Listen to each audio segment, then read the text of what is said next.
حسین ستارہ ابو ہریرہ نبی کا پیارا ابو ہریرہ۔ اعوذ باللہ من الشیطان الرجیم، بسم اللہ الرحمن الرحیم۔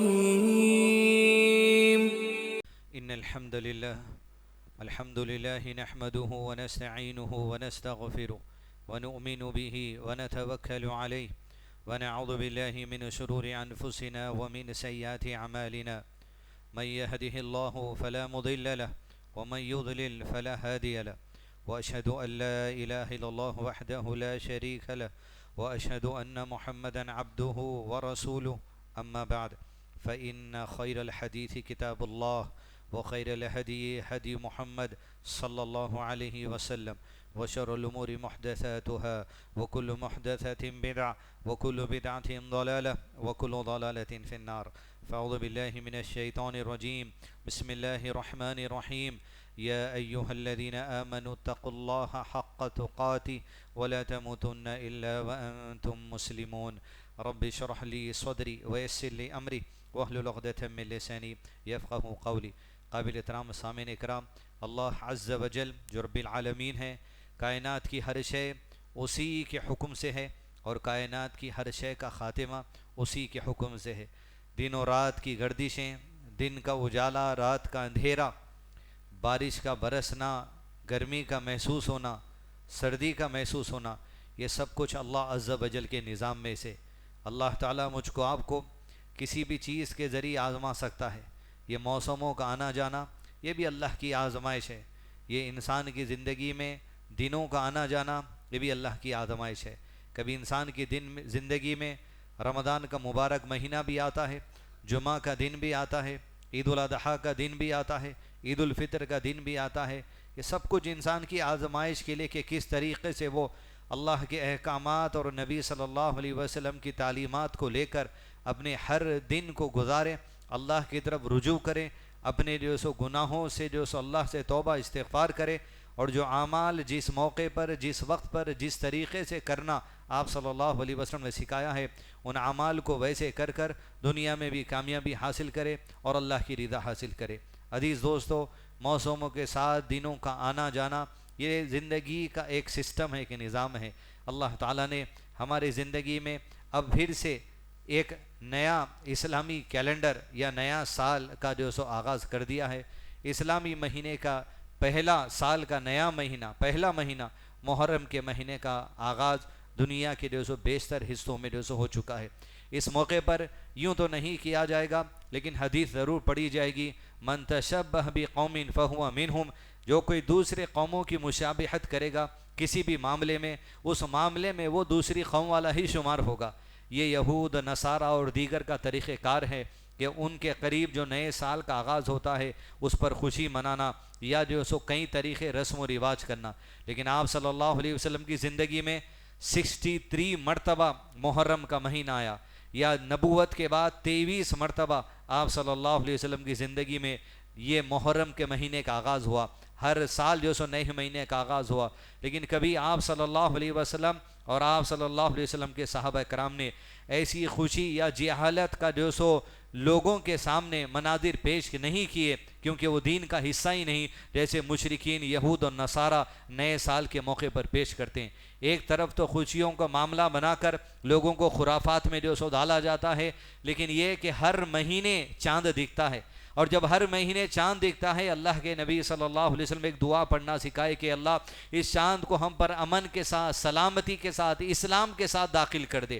وہی دعا آپ محرم کے چاند پہ بھی پڑھ سکتے، ضروری نہیں ہے کہ صرف رمضان کے چاند ہی کوئی دعا پڑھنی ہے، سال کے 12 مہینے کے چاند دیکھنے پر دعا پڑھنی چاہیے۔ بس نئے سال کے آغاز پہ کچھ خاص دعا ہے یہ بھی لوگوں میں سرکولیٹ کی جا رہی ہے واٹس ایپ پر، لوگ من گھڑت طریقے سے جو سو بنا لے رہے ہیں، نئے سال کی مبارکباد دینے کے فتوے بھی جو سو 2023 کے اندر آتے چلے جا رہے ہیں۔ پہلے جو چیز اسلاف سے ثابت نہیں ہے، آج 2023 میں اس چیز کو ثابت کرنے کی کوشش کی جا رہی ہے۔ لہذا جہالت کی رسم و رواج اور خوشیوں منانے کے طریقہ کار جو یہود و نصارہ اور مشرکین کا طریقہ ہے، ہمارا نیا سال کے اوپر وہ طریقہ ہرگز بھی نہیں ہو سکتا۔ ہمارا نیا سال ہر اس دن کی طرح ہے جو دن اللہ کے نبی صلی اللہ علیہ وسلم گزارتے اور کہتے اصبحنا علی فطرت الاسلام وعلی کلمت الاخلاص وعلی دین نبینا محمد صلی اللہ علیہ وسلم۔ آج میں نے اپنے دن کا آغاز کر لیا اصبحنا علی فطرت الاسلام، اس فطرت اسلام پر جس نے میرے رب نے مجھے پیدا کیا ہے، اس توحید کے ساتھ، اس شرک نفی کے ساتھ۔ اصبحنا علی فطرت الاسلام وعلی کلمت الاخلاص، لا الہ الا اللہ، کلمہ شہادت کو بلند کرتے ہوئے، توحید کو بلند کرتے ہوئے، رسالت کے قرار کرتے ہوئے، اس دین پر اپنے آپ کو تسلیم کرتے ہوئے ہم ہر دن کا آغاز کرتے ہیں۔ وعلی دین نبینا محمد صلی اللہ علیہ وسلم، جو دین، جو شریعت، جو سنت آپ صلی اللہ علیہ وسلم لے کر آئے، میں میرے دن کا آغاز اس سنت کے مطابق کرتا ہوں۔ جب صبح ہوتی تو ایک مرتبہ دعا پڑھ کے قرار کرتے، جب شام ہوتی تو امسینا علی فطرت الاسلام وعلی کلمت الاخلاص وعلی دین نبینا محمد وعلی ملت ابینا ابراہیم حنیفا مسلما وما کان من المشرکین۔ نبی کی وہ شریعت، وہ دین جس پر خاص حکم آپ صلی اللہ علیہ وسلم کو دیا گیا کہ ابراہیم علیہ السلام کی ملت پر چلنا، آپ کے منہج پر چلنا، آپ کے طریقے پر چلنا، شرک سے نفرت کرنا، توحید سے محبت کرنا، توحید والوں سے محبت کرنا، آپس میں اتحاد کے ساتھ رہنا۔ ہمارے صبح و شام کی ہر آغاز اسی طرح ہوتا ہے، تو نئے سال کے لیے کوئی نئے طریقے سے آغاز کرنے کی ضرورت نہیں ہے۔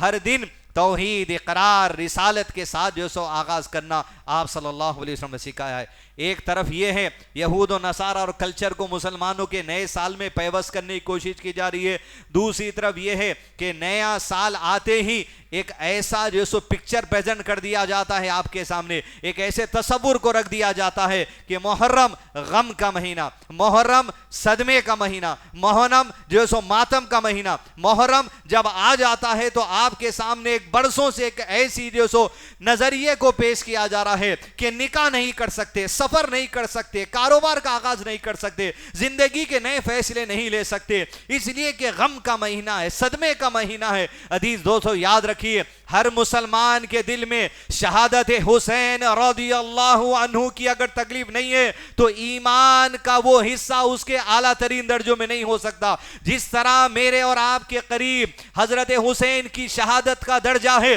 ویسے ہی حضرت عمر کی شہادت کی بھی تکلیف ہونی چاہیے، ویسے ہی دیگر صحابہ کرام جو شہید ہوئے ہیں میدان جنگ میں، حضرت حمزہ شہید ہوئے ہیں، ان کی بھی شہادت کی تکلیف ہونی چاہیے۔ یقیناً اہل بیت کا درجہ اعلیٰ ہے، صحابہ کرام اور اہل بیت کے بارے میں اللہ نے کہہ دیا رضی اللہ عنہم ورضوان، اللہ ان تمام سے راضی ہے۔ یقیناً کربلا کے میدان میں 10 محرم کے دن تو حضرت حسین پر قاتلانہ حملہ ہوا، یہ ظالمانہ حرکت تھی۔ آپ کی شہادت کی تکلیف ہر مسلمان کے سینے میں یقیناً ہونی چاہیے، لیکن حضرت حسین کی شہادت کے ساتھ ساتھ دیگر اصحاب محمد رسول اللہ صلی اللہ علیہ وسلم جتنے شہید کیے گئے، جتنوں پر قاتلانہ حملہ کیا گیا، حضرت عثمان پر قاتلانہ حملہ، حضرت عمر پر 2 منہ کی تلوار سے قاتلانہ حملہ، ان سب کی شہادت کے دل میں تکلیف ہونا یہ ہمارے ایمان کا حصہ ہے۔ اور یقیناً غم یا جو سو صدمہ یا تکلیف اہل بیت کی وفات پر یا اہل بیت کی شہادت پر ویسی ہی ہونی چاہیے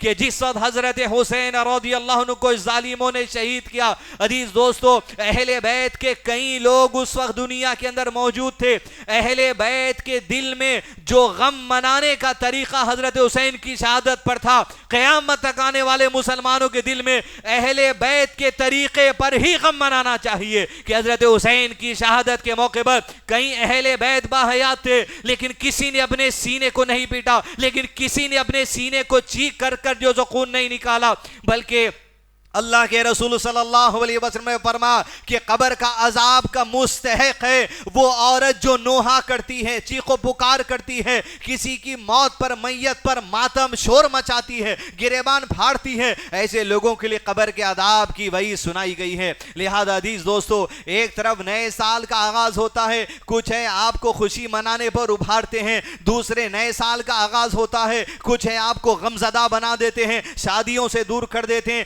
امام ابن تیمیہ رحمہ اللہ کہتے ہیں غالباً حضرت علی کا نکاح رضی اللہ عنہ جو حضرت فاطمہ سے ہوا رضی اللہ عنہ، یہ ہجرت کے فوری بعد کا واقعہ ہے۔ غالباً پہلے سال کا جو نیا مہینہ ہوتا ہے محرم، اسی مہینے میں حضرت علی حضرت فاطمہ کے نکاح کی بات امام ابن تیمیہ رحمہ اللہ نے کی ہے۔ عزیز دوستو، اللہ کا مہینہ، یہ متبرک دن کہ رمضان کے مہینوں کے بعد اللہ کو نفل روزوں میں محرم کے روزے جو سو محبوب ہے، پسند ہے، یہ اتنی عظمت والے دن، اور پھر ہمارے بعد ایک جو سو غم کا مزاج پیش کر دیا جاتا ہے۔ نہ غم کا مہینہ ہے، نہ جہالت کی خوشی کا مہینہ ہے، بلکہ ہر دن کی طرح وہ دن ہے۔ اصبحنا علی فطرت الاسلام وعلی کلمت الاخلاص وعلی دین نبینا محمد وعلی ملت ابینا ابراہیم حنیفا مسلما وما کان من المشرکین۔ ہر دن ہر رات ہماری اس کیفیت استقرار کے ساتھ گزرنی چاہیے۔ عزیز دوستو، یہ جو نئے سال کا آغاز ہوا ہے، کیلنڈر کے پنے آپ پلٹا کر دیکھیں گے تو ہجری کا نئے سال آ جاتا ہے 1445 46 45 کا آغاز۔ یہ کیا ہے 1445؟ یہ امیر المومنین حضرت عمر بن خطاب رضی اللہ عنہ کی خلافت کے دور میں کیا ہوا ایک ایسا کارنامہ ہے، امت کو ایک عظیم جو سو واقعہ، امت کو ان کے زندگی کے لیے ایک بہت بڑا ٹرننگ پوائنٹ اور بہت بڑا فیصلہ جو اللہ نے، اللہ کے نبی صلی اللہ علیہ وسلم نے، اور اللہ کے کہنے پر نبی نے صلی اللہ علیہ وسلم اور صحابہ کرام نے جو لیا، اس واقعے کی یاد دہانی ضروری ہے۔ آج 1445 سال ہو چکے عزیز دوستو کہ جب اللہ کے نبی صلی اللہ علیہ وسلم مکے میں اپنی زندگی کے 53 سال گزار کر مدینے کی سرزمین پر قدم رکھے تھے۔ آج مدینے کی سرزمین پر آپ صلی اللہ علیہ وسلم داخلہ لے کر 1444 سال تکمیل ہو چکے ہیں۔ آج اسی کا 1445واں سال شروع ہو چکا ہے۔ ہجرت کا یہ عظیم واقعہ، ہجرت کا یہ عظیم سفر جس نے انسانی تاریخ کو بدل دیا، اندھیروں سے نکال کر ہدایت کے راستوں کی طرف انسانوں کو دے دیا، ایک ایسی بڑی قربانی، ایک ایسا بڑا جو سو فیصلہ، ایک ایسی بڑی اللہ کی اطاعت، ایک ایسی بڑی رسول اللہ صلی اللہ علیہ وسلم کی اطاعت کہ قیامت کے دن تک ایسی مثال انسانیت کے سامنے کوئی دوسرے لوگ نہیں لگ سکتے، کوئی دوسری جماعت نہیں رکھ سکتی۔ یہ وہی جماعت ہے جس کے فرقۃ الناجیہ کہا گیا، یہ وہی جماعت ہے جس کا ایک فرقہ جنت میں داخل ہوگا، یہ وہی جماعت ہے کہ جس کی اطاعت کرنے والے انشاءاللہ جہنم میں جائے بغیر جنت میں داخلہ لیں گے۔ یہ ہجرت کا عظیم واقعہ عزیز دوستو، یہ ہجرت کی ایسی تاریخ ہے، اسلامی تاریخ آج آپ سننے کے لیے ارطغرل دیکھنے نکل جاتے ہیں، اسلامی تاریخ دیکھنے کے لیے اسپین میں بننے والے فلموں کو دیکھتے ہیں، اسلامی تاریخ دیکھنے کے لیے آپ ہندوستان میں بننے والے کوئی فلموں کو دیکھتے ہیں۔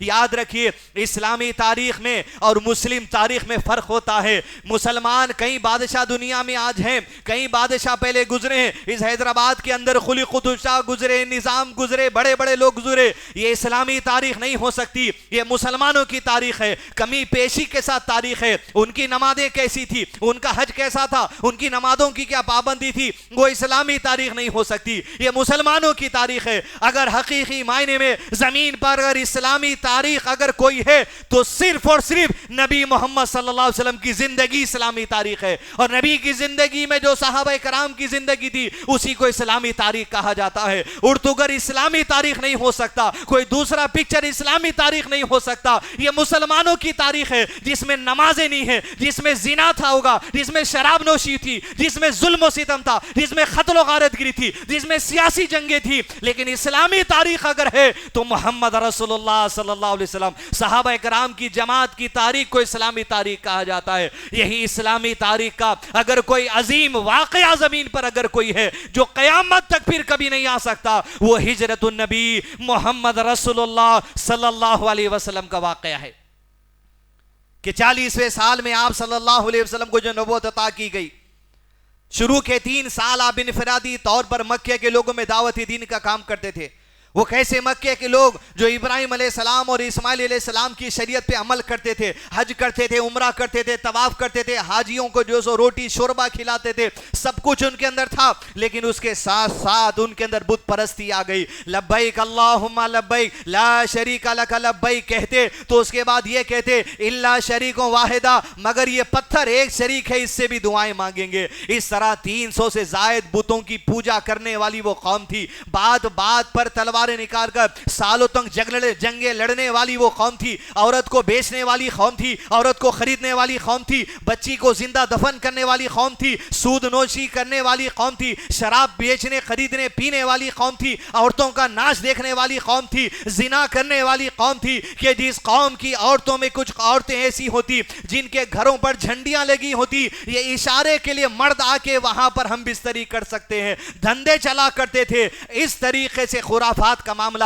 یہود کا کلچر آ گیا تھا، عیسائیوں کا کلچر آ گیا تھا، مشرکین کا کلچر آ گیا تھا، پھر بھی وہ اپنے آپ کو وقت کے مسلمان کہتے تھے۔ ایسے ہی لوگوں کے درمیان اٹھ کر اللہ کے نبی صلی اللہ علیہ وسلم نے کہا لا الہ الا اللہ، اللہ کے سوا کوئی معبود نہیں، شریعت ہے تو محمد کی ہے صلی اللہ علیہ وسلم۔ تم نے اسماعیل علیہ السلام اور ابراہیم علیہ السلام کی شریعت کا انکار کر دیا، اب اللہ نے مجھے نبی بنا کر تمہارے درمیان بھیجا ہے، اس قرآن کی اطاعت کرو، میرے حدیثوں کی اطاعت کرو، اللہ کی توحید پر آ جاؤ، شرک کو چھوڑ دو، بت پرستی کو چھوڑ دو۔ قوم نے 3 سال تک برداشت کیا، 4تھے سال سے ہنسی مذاق شروع ہو گئی، اس کے اگلے سال مار کاٹ شروع ہو گئی، اس کے اگلے سال ظلم و ستم شروع ہو گیا، اس کے بعد لوگوں کاروبار میں نقصان پہنچانا شروع ہو گیا، اس کے بعد غریب لوگوں کے ساتھ ظلم و ستم شروع ہو گیا، سینے پر پتھر رکھ دیے جاتے، لنگا کر کر اونچی پہاڑوں پر لے جا کر گرم ریت میں جو سو لٹا دیا جاتا، گرم پتھروں پر لٹا دیا جاتا، گلے میں پندھا ڈال کر جو سو کھینچا جاتا، بوری میں لپٹ کر دھواں دیا جاتا،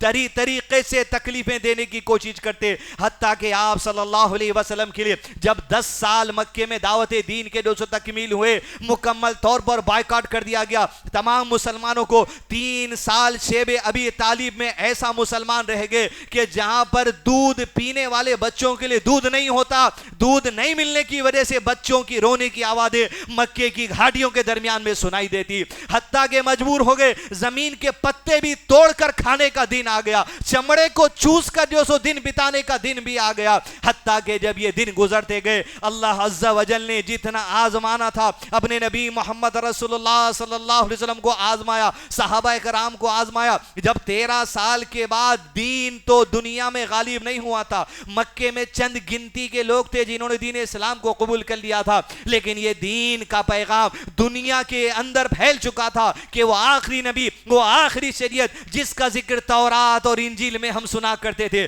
جس کا ذکر ابراہیم علیہ السلام اور اسماعیل علیہ السلام نے ہم سے کیا تھا، سنا ہے وہ نبی دنیا میں آ چکے ہیں، سنا ہے وہ پیغمبر دنیا میں آ چکے ہیں۔ حج کو جب لوگ دور دراز علاقوں سے آتے تھے، ان کو دعوت دی جاتی تھی، مینا کے میدان میں جا کر، راتوں کے اندر بازاروں میں جا کر، اوقازہ کے بازار میں جا کر، جب یہ لوگ پلٹ کر اپنے ملکوں کو حج سے واپس جاتے تھے، دین تو قبول نہیں کیے لیکن پیغام ہوتا تھا۔ ابراہیم علیہ السلام اور اسماعیل علیہ السلام جس اولاد کے لیے دعا کیے تھے، ربنا وابعث فيهم رسولا منهم يتلو عليهم آياتي ويزكيهم ويعلمهم الكتاب والحکمہ، جب ابراہیم علیہ السلام اور اسماعیل علیہ السلام کعبۃ اللہ کی دیواریں اٹھا رہے تھے، یہی نبی محمد صلی اللہ علیہ وسلم کی دعا کی، اے اللہ ہماری نسل میں سے ایک نبی کو بھیج دے جو تیرے دین کی دعوت لوگوں کو دے، اللہ کی کتاب پڑھ کر سنائے، حکمت یعنی حدیث کی باتیں کر کر سنائے، اس قرآن کی تفسیر لوگوں کے سامنے سنائے۔ یہ وہی نبی ہے محمد صلی اللہ علیہ وسلم کہ جس نے اسماعیل علیہ السلام کے بعد نبوت کا جو سو کمان